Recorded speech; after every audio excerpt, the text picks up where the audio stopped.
आता काँग्रेसची विकेट पडलेली आहे त्यामुळे त्यांना तसं वाटत असेल। एक लक्षात ठेवा, 2 वर्ष 7 महिने ज्या कलेक्टर महोदयांना झालं त्यांचा इथला कार्यकाल संपलेला होता, त्याच्यापेक्षा अधिक काम त्यांनी केलं आणि त्यानंतर स्वतःहून त्यांनी बदली मागून घेतली, पण माझे त्यांचे मित्रत्वाचे संबंध होते। आणि जर कलेक्टर महोदयांच्या बाबतीत त्यांना गेल्यानंतर कळवळा आला, त्याच कलेक्टर महोदयांच्या आयुक्तांच्या टेबलवर जाऊन आपण काय काय केलं याचं आपल्याला माहिती आहे, मी त्याविषयी बोलणार नाही।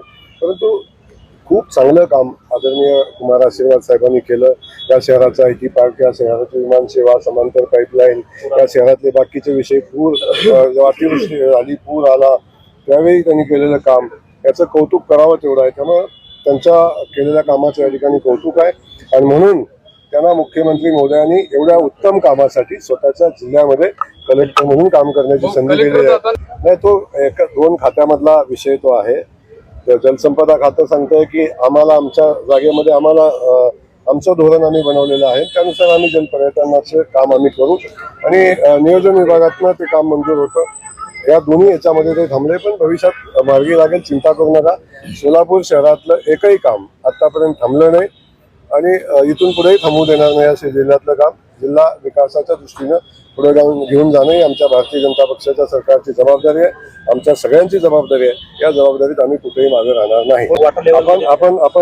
आपण पाहिलं असेल, आदिला नदी हा पूर्वी नाला म्हणून रेकॉर्डवर होता, कधी नदी म्हणून त्याच्या पाठीमागच्या कालखंडामध्ये रेकॉर्डवर होता। तेव्हा नेमकं त्याचा जी पूर रेषा असेल किंवा नदीची रेषा असेल, ही रेषा ठरवून खरं पारस्परिक आता विकास होण्याची आवश्यकता होती।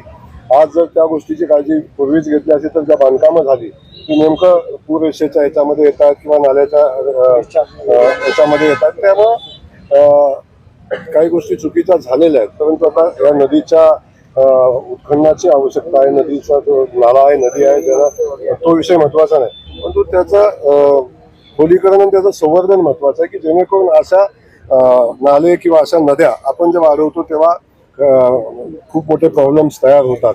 पण नैसर्गिक ज्या गोष्टी आहेत त्या सांभाळल्या पाहिजेत आणि तो नाला किंवा नदी जे काय असेल ते आपण सांभाळतो।